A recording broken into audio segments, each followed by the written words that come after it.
Have you ever been told that at a certain age, there's no need to touch yourself anymore? That it's something for the young? Or that desire becomes irrelevant in old age? Maybe you even believed it. And over time, you started to notice you were sleeping worse. Your body felt stiffer. Your mind clouded for no apparent reason. But of course, no one said it outright. They just suggested you relax or accept the passage of time, as if that meant giving up without a fight. I'm Gabriel, and today I'm here to tell you something few people dare to say out loud. If you stop masturbating as you get older, your body will start to change, and not in a good way. And I'm not just talking about the physical side of things, but about everything your body is trying to tell you through silence, discomfort, or that invisible fatigue. Because desire isn't a whim. It's a sign that you're alive, that your body still belongs to you, even if others would rather you stopped claiming it. In this video, I'm going to tell you what really happens when you stop stimulating yourself and why this habit, far from being shameful, can actually be a gateway to vitality, mental clarity, and the emotional freedom you've been longing for. Stay with me until the end, because what you'll discover might not only change how you relate to your body, but also how you see your past, your solitude, and this stage of life itself. I'm not speaking to you as an expert. I'm speaking to you as someone who respects your clarity and isn't about to sugarcoat the truths you deserve to hear. Number 1, the body doesn't shut down. It goes numb when you ignore it. There comes a point in life when the body begins to send subtler signals. It no longer shouts, doesn't demand, doesn't erupt with desire like it used to. It simply retreats, grows small, quiet. And many times you shrink along with it. Not because you lack courage, but because somewhere along the way you started to believe you no longer had the right to feel, to explore, to touch yourself. They told you gently, or they made it clear through silence. And so, with each day that passes without touch, your body begins to fade, not because it's old, but because you've stopped seeing it. The ancient Stoics spoke of virtue as the ability to live in harmony with nature, and your body is your first nature. It isn't separate from your mind or your soul.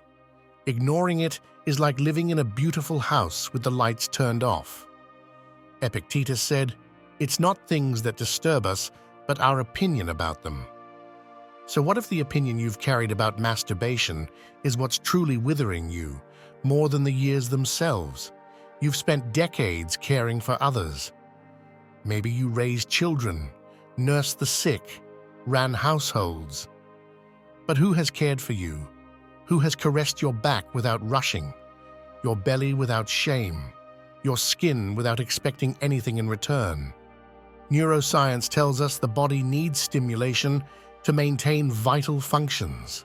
And it's not just about muscles or joints, it's also about areas like the pelvis, where circulation, collagen, and tone depend on use.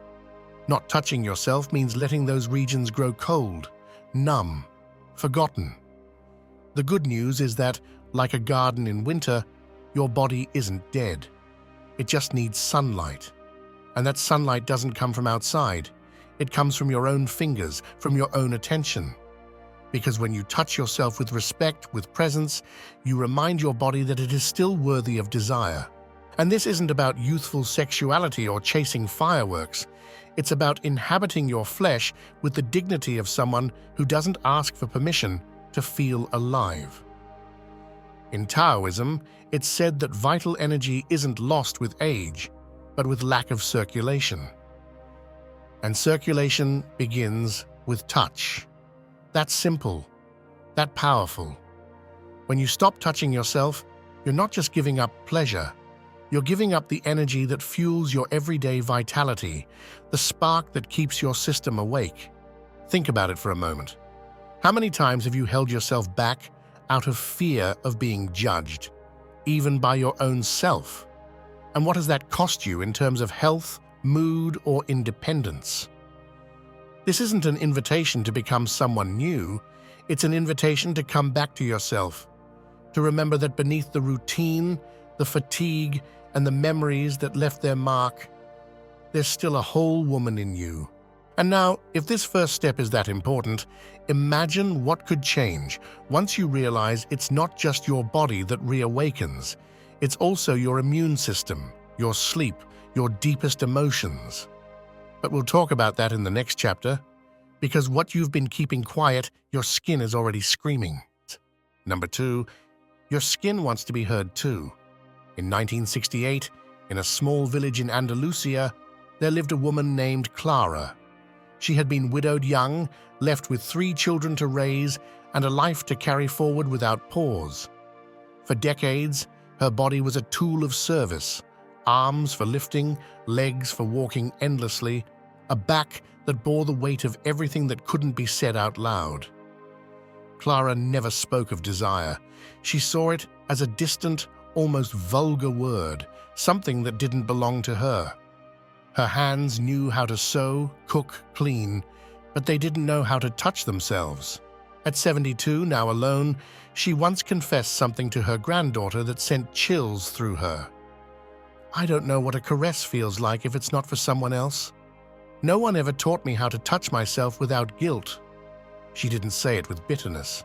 She said it with the calm clarity of someone who, at the end of the road, starts to see what she missed by living according to rules she never chose.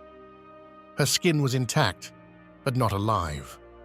And that quiet abandonment, that unspoken silence of the body, was the inheritance of many women from her generation. Clara's story isn't unique. It's the story of thousands of women who grew up believing their bodies were either tools of service or sources of shame, but never something that truly belonged to them. In Stoic philosophy, there's a concept called oikeiosis, the process of recognizing what belongs to you and acting in accordance with your nature. And what could be more yours than your skin? What deserves more of your attention than the very surface that separates you from the world and at the same time connects you to it? Modern science tells us that skin isn't just a wrapper. It's the largest organ in the body and a neural center that translates touch into health. Gentle contact stimulates the production of oxytocin, a key hormone for emotional well-being. Lack of touch, on the other hand, is linked to anxiety, depression, and accelerated aging. Touching yourself isn't a trivial act. It's a way of telling your nervous system that you're not alone, that you can still give and receive pleasure without depending on anyone else. But beyond the physical, there's something deeply symbolic.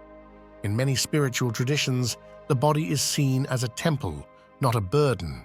And if it is a temple, how do you inhabit it? With awkward silence or with conscious gratitude? In her final year of life, Clara began to touch herself gently, not with guilt or urgency, but like someone who carefully cleans a forgotten room so she can inhabit it again with dignity. Her skin, once a shield, became a bridge to her own recognition. Touching your skin is not a narcissistic gesture. It's a silent act of respect. It's allowing yourself to feel that you're still here, that you can still awaken your body without asking for permission or forgiveness. Because true abandonment doesn't happen when others leave. It happens when you stop tending to yourself, and that leaves a much deeper mark. Now, if the skin carries a memory of contact, it can also heal when given presence. But what few people know is that beyond healing emotions, touch can also boost your immunity, regenerate tissues, and restore energy. We'll talk about that in the next lesson. And maybe you'll realize that what you thought was wear and tear was really just a lack of attention. Number 3, your immune system feels what you keep silent. Try this tonight. When you're alone, just before bed, close your eyes and place your hands on your abdomen. Don't do anything else. Just stay there, breathing slowly, feeling the warmth radiating from your body. This isn't about seeking instant pleasure or following any complicated technique. It's about being with yourself, about telling your skin, without words, "I'm here." Do it for 5 minutes. You'll see how that pause transforms the air you breathe, how your body starts to feel seen. Because sometimes the immune system doesn't weaken from age, but from the persistent sense of abandonment. The Stoics spoke of the body as an instrument that, when finely tuned, helps us reach virtue. Not an enemy, not a burden, but a silent ally. Seneca said there is no strong soul in a body that has been neglected, and immunity doesn't begin with vitamins or medicine. It starts when your nervous system feels safe, cared for, and grounded. Biologically, we know that regular masturbation, when it's conscious, without compulsion or shame, increases levels of immunoglobulin A, one of the body's key natural defenses. In other words, when you give yourself attention, your body responds with gratitude. Many older people believe they get sick more often because time has drained their strength. But the truth is, in most cases, what's been lost isn't strength, it's contact. The body, like a garden, needs presence. If you ignore it, it wilts. If you inhabit it, it blooms. Touching yourself with intention, masturbating with respect and presence, is far more than a private act. It's direct nourishment for your immune system.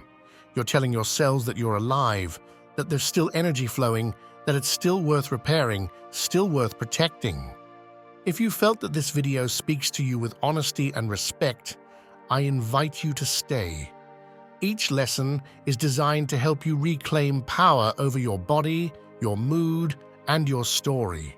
If you'd like, you can subscribe to the channel, leave a like, and let me know which country you're watching from. I'd love to know what corner of the world holds a woman who, like you, has chosen to wake up with dignity. Because this isn't just a video, it's a space to regain direction, clarity, and strength. Coming back to the exercise, don't underestimate that small gesture. You don't need a long ritual or learn techniques, just the decision to touch yourself without hurry, to give yourself 5 minutes where your body and soul can feel at peace. Because sometimes what makes us sick isn't age, it's the long silence we've kept with ourselves. And if you can begin to break that silence, even a little, you'll be strengthening not just your defenses, but your vital dignity. The kind no one can give you, but you can reclaim. Number 4. Sleep stops being a refuge when the body grows cold. A study published by Rutgers University showed that older adults who maintain a regular sexual routine, even solo, experience deeper, more restorative sleep. The reason is surprising. Masturbation triggers the release of oxytocin and serotonin, two essential compounds not only for pleasure, but also for rest. And yet, every night, thousands of people go to bed without ever touching their bodies, hoping sleep will come like magic, while their own bodies haven't received a single sign of life. Have you been struggling to sleep lately? Tossing, staring at the ceiling, watching the hours pass with no rest like before? Maybe it's not just stress, age, or worry. Maybe your body no longer knows if it's still part of your life. The absence of conscious physical contact doesn't just cause insomnia, it disrupts your body temperature, throws your hormones off balance, and leaves you floating in a state of chronic fatigue that no nap or pill can truly fix. Picture a fireplace. To keep a fire burning, you need wood, oxygen, and a spark. If any of those are missing, the heat dies. Your body is the same. When you stop stimulating it, when you forget it, your internal warmth fades, and with it, the kind of sleep that truly restores you disappears. You could have the most comfortable bed in the world, the perfect nighttime routine, but if there's no bodily connection, no vital spark, you'll sleep as if something's missing. Because something is. Try this experiment. Tonight, before bed, instead of scrolling through your phone or filling your mind with news, give yourself a few minutes of intimacy. Not to chase an orgasm at all costs, but to reconnect with that warmth that awakens when you touch yourself with intention. Feel your breath, gently caress your chest, your abdomen without rush.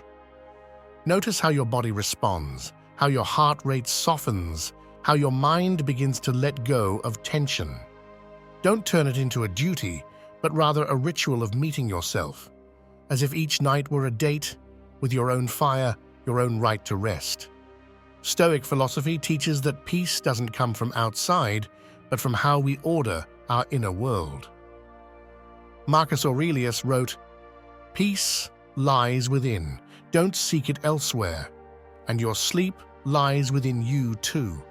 Don't search for it in bottles or in advice that denies your body. Seek it in the humble act of reconnecting with your skin, your warmth, your energy." Sleeping isn't just closing your eyes, it's trust. It's surrendering to your body with the certainty that it can still take care of you. And that begins with a single gesture, choosing to touch yourself again, to remind your soul that the refuge you've been seeking in sleep was already inside you. Number 5, not touching yourself is also letting pain settle in. Some pains don't announce themselves. They settle quietly into the body as if they were just part of getting older, as if the passing years come with a list of inevitable aches.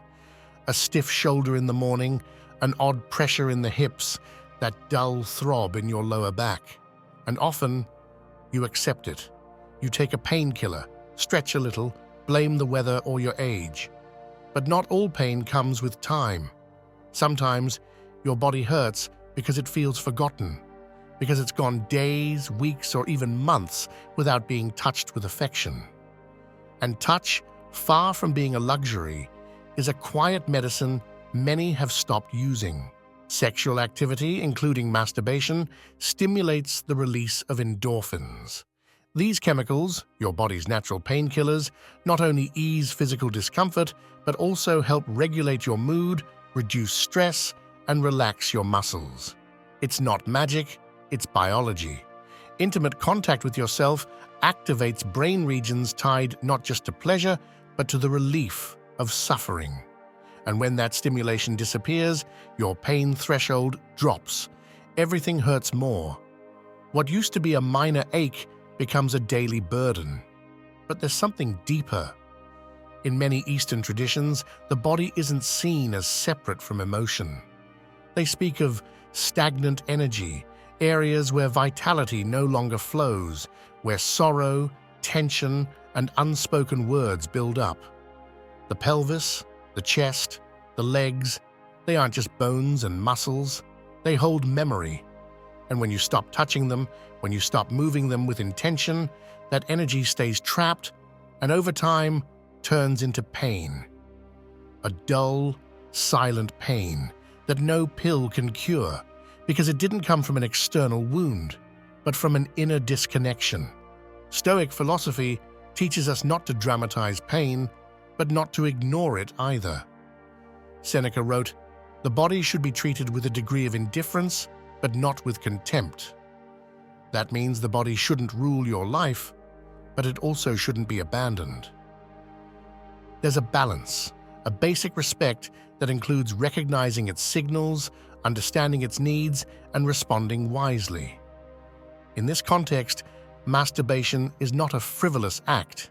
It's a way to activate circuits that soothe, that heal, that bring flow back to parts of you that have long been asking for attention.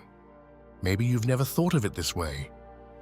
Maybe you grew up believing desire was for the young, that in old age, the body's job is to function, not to feel. But the truth is different. At any age, your body has the ability to create relief, if you allow it. Not through obsession or impulse, but through awareness. The understanding that touching yourself is also a way to release tension, to let go of old memories, to move again without fear. Imagine for a moment that the pain in your back today isn't just wear and tear, but a signal that you need to reconnect, that the knot in your neck isn't only from stress, but from the absence of tenderness. And maybe that constant heaviness in your legs is tied to a lack of circulation because you've stopped inhabiting your body with presence. Freedom in old age isn't just about making choices. It's about being able to feel without guilt. And when you give yourself permission to touch, to reconnect with what still pulses in you, you're saying, I'm not willing to live with this pain like it's normal. Because it's not. The body has ways of healing that don't always come from the outside. Sometimes it all starts with a small, intimate, silent gesture, but one that's profoundly liberating. And that gesture, even if no one sees it, can be the beginning of a life that's lighter, more fluid, more dignified. Because it's not just about easing the pain, it's about coming back to yourself, without fear, without shame, without abandonment. Number 6, your mind gets cloudy when your body stops expressing itself. There are days when you feel scattered, like your mind just can't settle on a single thought.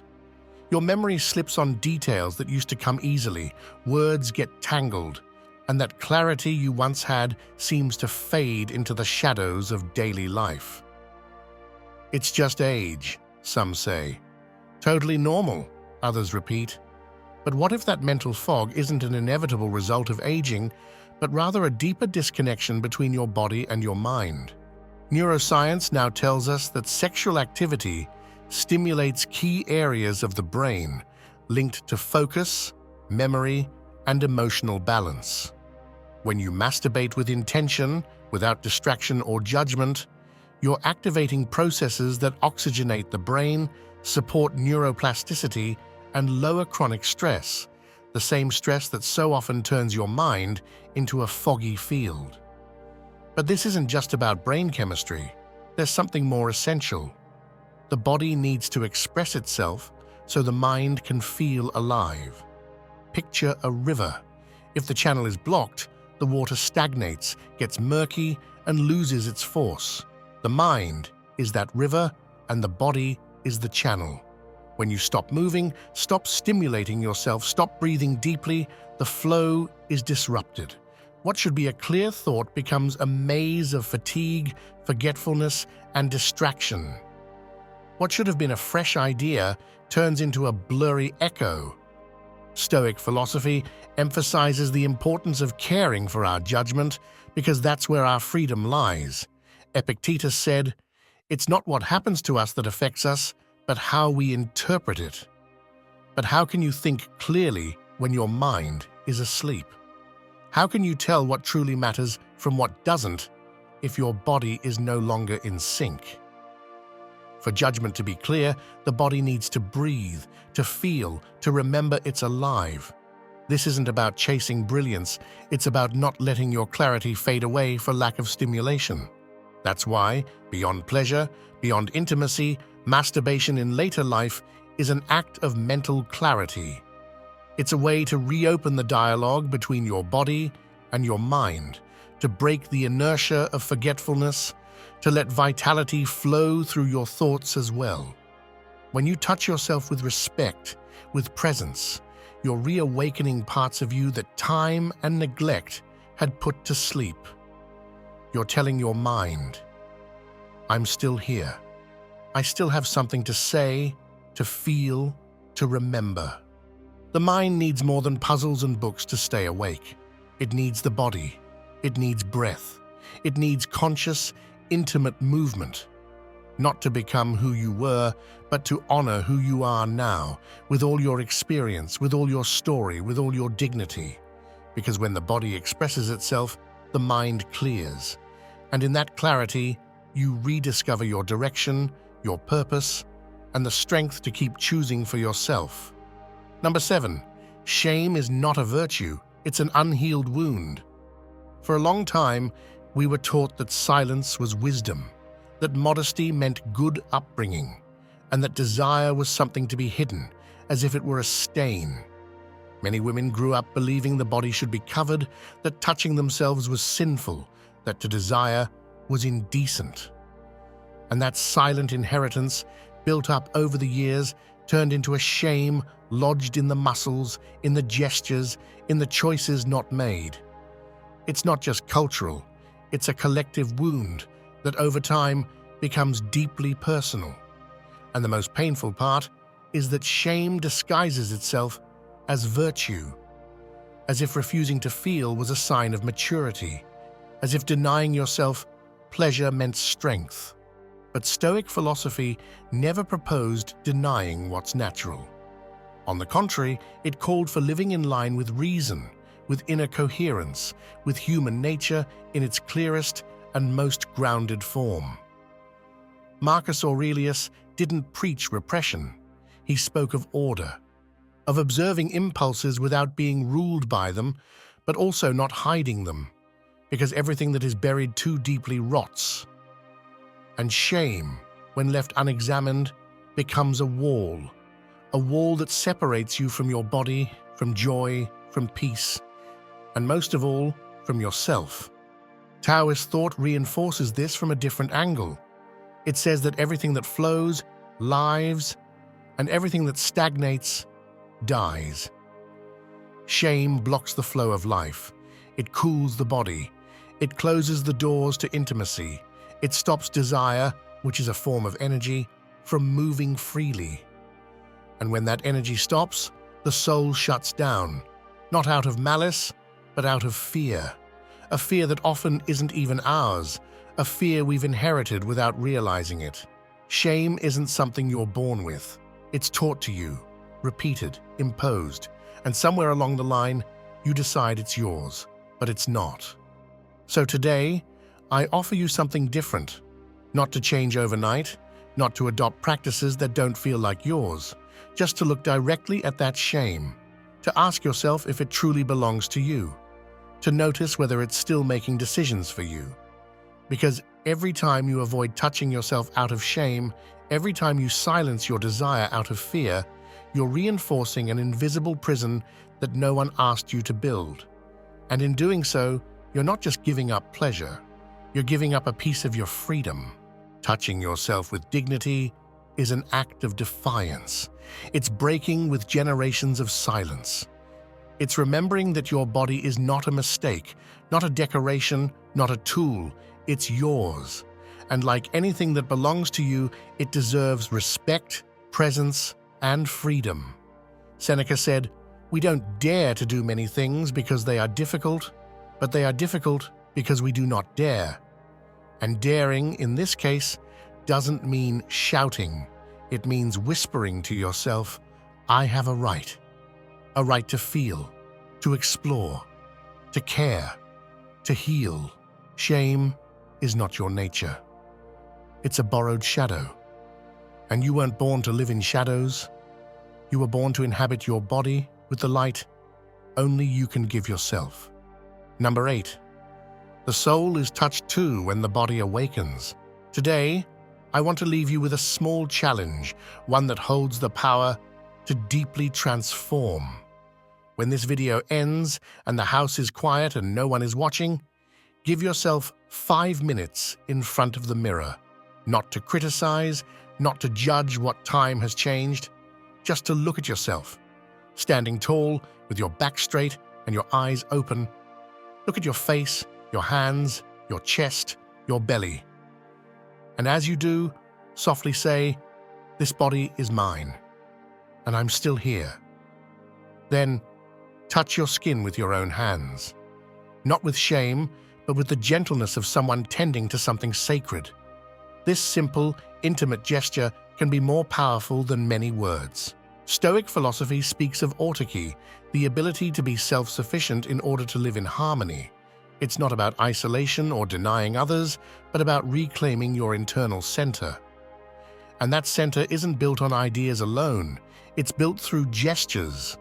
When you touch yourself with respect, when you look at yourself with calm, you're practicing your most basic sovereignty, the right to feel alive without needing external validation. You stop asking for permission to exist in your own body. Effective neurobiology tells us that the body has its own emotional language. Touch, warmth, conscious breathing all activate brain pathways that strengthen the bond between the physical and the emotional. Every time you touch your skin with intention, you're sending a message straight to your limbic system, the emotional core of your brain. You're telling it, "I'm safe. I'm here. I won't abandon myself." Done daily, even for just a few minutes, this habit can slowly transform the way you relate to yourself. In Tibetan Buddhism, there's a practice called form meditation, where the practitioner mentally visits every part of their body, recognizing each one without judgment. It's done in silence, with compassion, like visiting sacred land that had been forgotten. You don't need to adopt the entire tradition. Just take the essence. The body as temple, as root, as a place to return to. Because there is no true growth without bodily acceptance, no spiritual clarity without physical presence. This little challenge doesn't require any technology or outside guidance. Just your attention. Just your willingness to remind yourself each night that your body is not a burden or a relic. It's the bridge between your soul and the world. Touch it with the reverence of someone awakening a forgotten garden. And you'll see, little by little, not only your energy shift, but the way you move through life. Because when the body awakens, so does the soul. And there's no age that can hold back a woman who has dared to touch herself with truth. Number 9, touching yourself is also about finding direction. In 1942, during World War II, a man named Viktor Frankl was imprisoned in a Nazi concentration camp. A doctor, neurologist, and psychiatrist, he had lost everything: his family, his home, his public identity. In that daily hell where life held no value, Frankl discovered that those who had a clear sense of purpose were more likely to survive. He noticed that people who stopped seeing meaning in their lives would fall apart much faster than those who found a why, even in the midst of suffering. That idea became the foundation of his most famous work, Man's Search for Meaning, where he states that the essential thing is not to avoid pain, but to find a reason to move through it. So what does this have to do with touching your body? More than you might think. Because what Frankl uncovered in the camps, the Stoics had known centuries earlier. You don't control what happens to you, but you can choose how you relate to it. Epictetus, a slave before he was a philosopher, said that freedom begins within. And touching your body with respect, after a lifetime perhaps marked by shame, judgment, or resignation, is a way of reclaiming that freedom. It's a way of saying, I choose how I relate to who I am, to what I have, to what still lives in me. Frankl wasn't talking about resignation. He was talking about redemption, and that redemption doesn't come from the outside, nor can anyone give it to you. It's born when a woman, after years of silence, looks at herself in the mirror and decides she will no longer be a spectator in her own aging. It's born when, instead of repeating that it's too late, she places her hands on her belly and breathes with dignity. Because touching yourself is not just about health. It's a vital act of direction, a profound message that says, I choose to be here. I choose to care for this body because I still have a road ahead. Modern psychology tells us that intentional, non-judgmental physical contact creates a reorganization effect on the emotional system. It's called somatic integration. It's when the body begins to align with conscious decisions and the mind no longer lives disconnected from desire. This doesn't require years of therapy. Sometimes 5 minutes a day is enough to begin that integration. A gesture, a touch, a breath that says, I'm still here. I haven't lost myself. Aging is not a waiting room. It's a moment of clarity, and clarity doesn't just show up, it's built, it's sparked, it's claimed. Touching yourself with respect is also reminding yourself of your direction, because as long as your body breathes, there is a path. And as long as there is a path, it deserves to be walked with presence. Just as Frankl found meaning in the midst of horror, you can find power in the midst of fatigue. You only need to remember that true purpose isn't something to seek outside. It lives within, in your skin, in your breath, in your will, to not let life slip by without fully inhabiting it. Because every conscious touch doesn't just improve your health, it sharpens your purpose. And a woman with purpose is unstoppable. We've come to the end of this journey, and if you're still here, it means you've chosen more than just information. You've chosen to listen to yourself, to care for yourself, and to make peace with the body that has carried you through so much for so many years. As we've seen, touching yourself is not a trivial act. It's a way to awaken dormant energy, to reclaim direction when time seems to scatter everything, to remind yourself that you are still the owner of your path, even when the world tries to make you feel invisible. I'm Gabriel, and if this space, the Stoic Garden, has spoken to you with respect and depth, I invite you to subscribe and hit the notification bell.